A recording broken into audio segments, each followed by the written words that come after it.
తండ్రి మాటను నిలుపగా రాముండు అడవులకు పయనమయ్యే నేను మీ బాటలోనే వస్తాను అనుచు సీతమ్మ కదిలే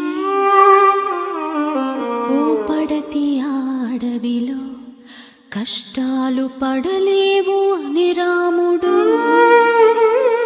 నీడనే వదిలిపెట్టి మీరెలా వెళ్ళగలరనెను సీత.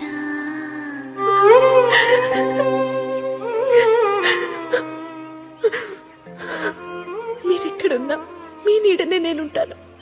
వైకుంఠమైన వైభోగమైన మీతోనే. నా దేవుడి నుండి నన్ను విడదీయకండి. కమల, మరో జన్మంటూ ఉంటే నీ భార్యనై పుట్టి